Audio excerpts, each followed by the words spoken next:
नमस्कार, मैं हूं आपके साथ नैना और आप देख रहे हैं न्यूज 31 उत्तराखंड। अब वक्त हो चुका है सुबह की अहम खबरों का।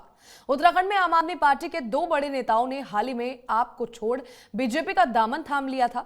इसी कड़ी में बीते दिन आम आदमी पार्टी ने राजधानी देहरादून में चिंतन शिविर का आयोजन किया, जिसमें प्रभारी दिनेश मोहनिया, संयोजक जोत सिंह बेस्ट, वरिष्ठ प्रदेश उपाध्यक्ष बसंत कुमार के साथ सभी कार्यकर्ताओं ने अपनी अपनी बात प्रदेश प्रभारी के सामने रखी। वहीं प्रदेश प्रभारी दिनेश मोहनिया ने पत्रकारों से प्रेस वार्ता कर कहा कि पार्टी किसी के आने जाने से नहीं चलती, पार्टी अपने विचारों से चलती है। वहीं उन्होंने कहा कि आम आदमी पार्टी आने वाले समय में उत्तराखंड में अच्छा करके दिखाएगी।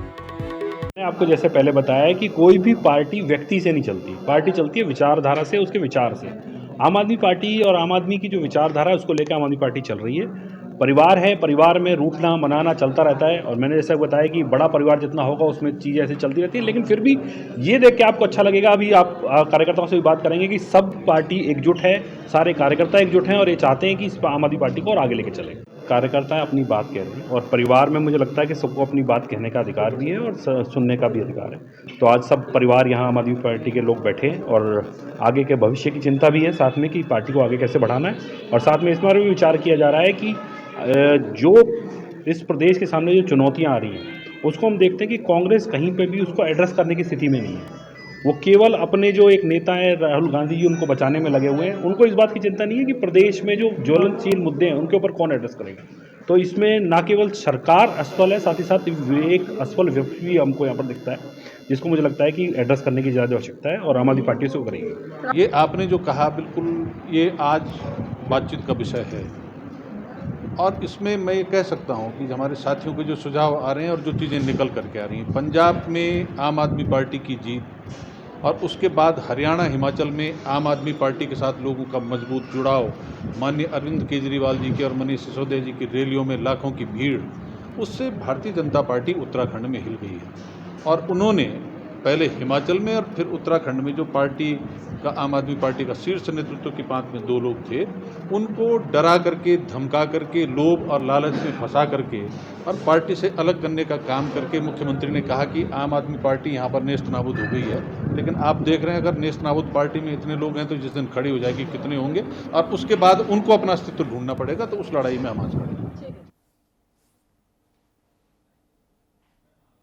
हरिद्वार के शहरी और ग्रामीण इलाकों में मादक पदार्थों की तस्करी को रोकने के लिए अधिकारियों के निर्देश पर चलाए जा रहे अभियान के तहत पुलिस को बड़ी सफलता हाथ लगी है। आपको बता दें कि रेल चौकी प्रभारी प्रवीण रावत की अगुवाई में पुलिस की टीम ने लाल पुल के पास दोपहिया वाहन सवार एक युवक को पकड़ लिया, जहां आरोपी के कब्जे से नशीले इंजेक्शनों की खेप बरामद हुई है। वहीं पुलिस ने आरोपी के खिलाफ मुकदमा दर्ज कर उसे जेल भेज दिया है।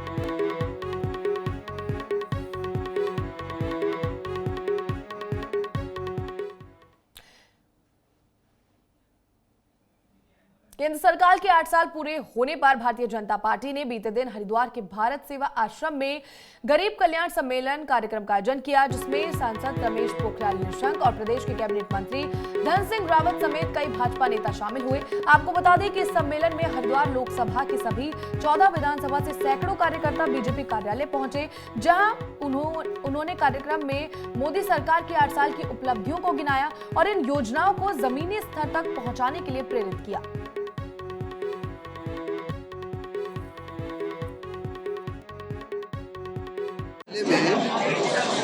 मोदी सरकार के 8 साल पूरे होने पे एक सुशासन गरीब कल्याण का कार्यक्रम आयोजित किया गया, और उसमें हमारे लोकप्रिय माननीय सांसद जी, हमारे सभी विधायक और जितने लाभार्थी थे उनको आज यहाँ पे पार्टी के द्वारा बुलाया गया था और भव्य कार्यक्रम हुआ। और मैं कह सकता हूँ कि आज़ाद भारत में जितना काम हमारे प्रधानमंत्री जी ने गरीबों के लिए किया है, आज तक के इतिहास में कभी नहीं हुआ है। कहीं कोई दूर तक भी वंचित है तो उसको भी कैसे करके हम पूरा लाभ दे सकते हैं।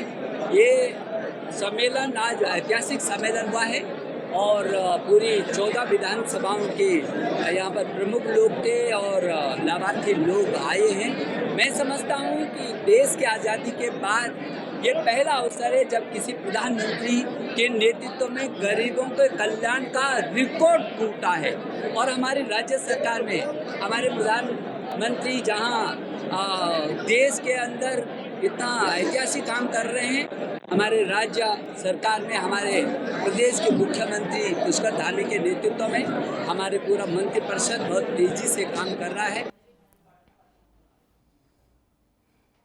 खटीमा कोतवाली में धारा 376 और पॉक्सो एक्ट के इनामी अपराधी को उत्तराखंड एसटीएफ ने गिरफ्तार करने में सफलता पाई है। आपको बता दें कि आरोपी भीमताल थाना क्षेत्र में छुप कर रह रहा था। वहीं एसटीएफ इंस्पेक्टर एमपी सिंह के नेतृत्व में फरार अपराधी करण को भीमताल इलाके से गिरफ्तार कर खटीमा कोतवाली पुलिस को सौंप दिया है। फरार अपराधी पर पुलिस ने 10,000 का इनाम घोषित किया था। वहीं अपराधी को न्यायालय में पेश कर जेल भेज दिया गया है।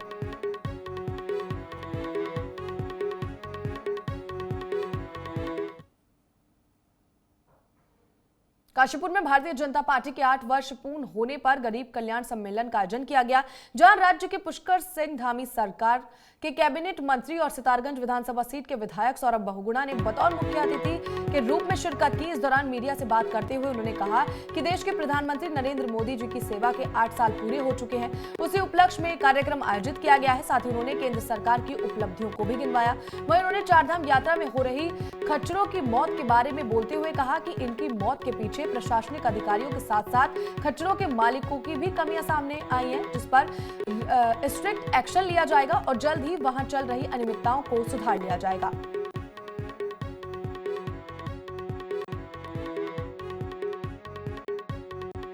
के 8 साल सेवा के, सुशासन के और गरीब कल्याण के पूरे हुए हैं और उसी परिप्रेक्ष्य में ये प्रोग्राम रखा गया था, जिसमें काशीपुर में आज हमने जन सम्मेलन किया है। लोगों तक हमारा लक्ष्य ये है कि जितनी भी मोदी जी की स्कीम्स हैं, जितनी भी मोदी जी के हमने केंद्र सरकार और स्टेट सरकार की जो योजनाएं हैं जो धरातल पे उतरी हैं पिछले 8 साल में, उनको हम लोगों तक पहुंचा सकें, उनको हम लोगों को बता सकें।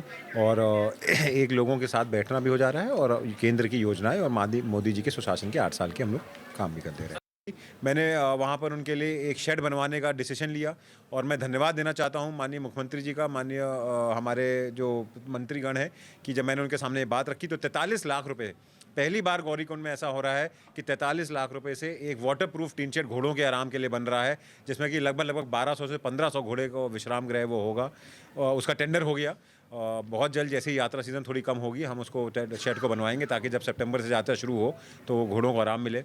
चौथा, मैंने आपको बताया कि हमने क्रूरता की FIR कर दी हैं। हमने बहुत सारे ऐसे घोड़े की शिकायत आ रही थी जिनकी डेथ होने के बाद उनको नदियों में फेंक दिया जा रहा था, पानी प्रदूषित हो रहा था, तो उस पर रोक लगाई गई। हमने वहाँ पे प्रशासन को बॉडी बैग्स उपलब्ध कराए ताकि जो भी घोड़ा मर रहा है उसको बॉडी बैग लेके उसको सही तरीके से दफनाया जाए, ताकि वहाँ पे डिजीज़ ना फैले, दुर्गंध ना आए।